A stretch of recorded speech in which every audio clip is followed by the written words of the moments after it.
I've made 2 identical starts, and now we're going to put them together. Turn one over so that the back sides are both together, and place it across so that the 2 weavers are on the same corner. We're going to do chase weaving, which is when you have an even number of spokes. One of the weavers will weave around back to the point of beginning, and then the other weaver will chase around and also end at the point of beginning. And so when you're weaving, you're going to always do around once, around again. And also so that you know where you are on the point of beginning, you can mark the last spoke with a pen so that you always know where you are supposed to end.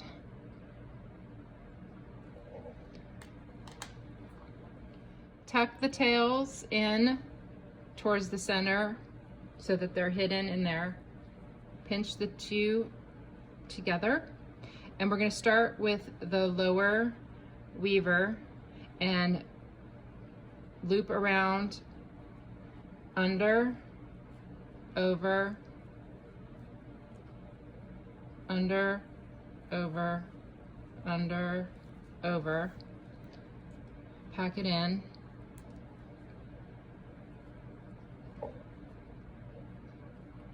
And then we're going to carry on over here. Under, over, under, over, under, over.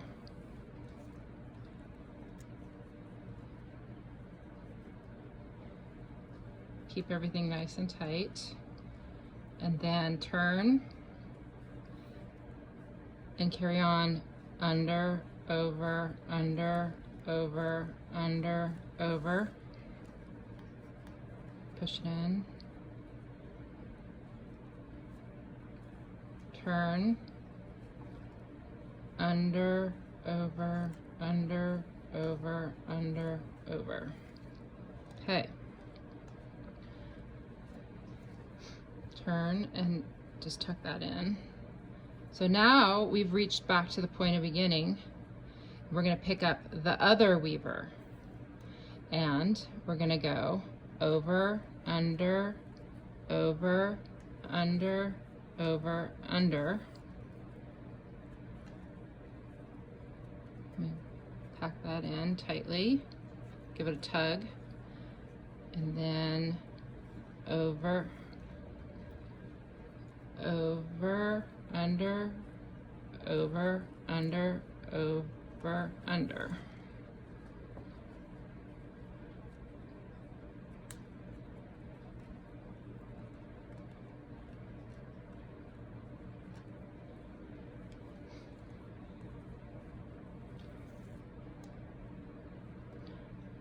Over, under, over, under, over, under.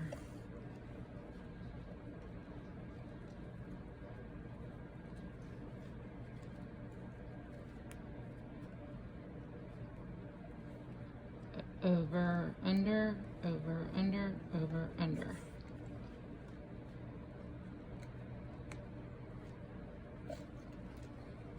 And we're back at the beginning. And the 2 are now together. I've continued to weave around and encouraged a more circular shape by pulling the spokes at the corners into a circle. And I'm running short on my twine, so now I need to add another piece of twine. I've threaded the short end onto the tapestry needle. It can be a little difficult to push the twine through the tapestry needle, so sometimes I chomp on it with my teeth a little bit and pinch it and shove it through. So basically you're going to, once it's threaded, you're just gonna make sure that you go over as your last stitch, and then you're going to turn it to the back side and carefully just go down through the rows maybe like five rows maybe, and just gently wiggle it through and then pull off the needle. And you can trim the end now safely because it's secure in there. And then you will thread up a new 2-yard piece and come up through the same spot. Hold that so it doesn't shift. Come up through the same spot. Wiggle. It's a little tight. And pull through.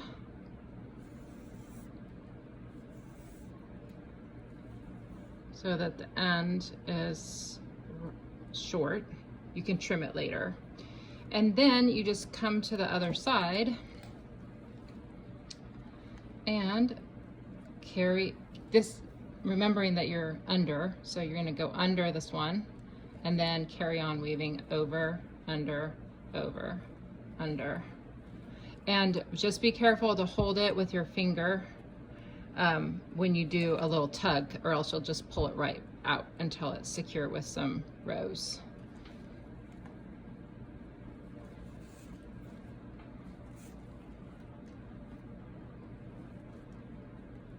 Pretty easy.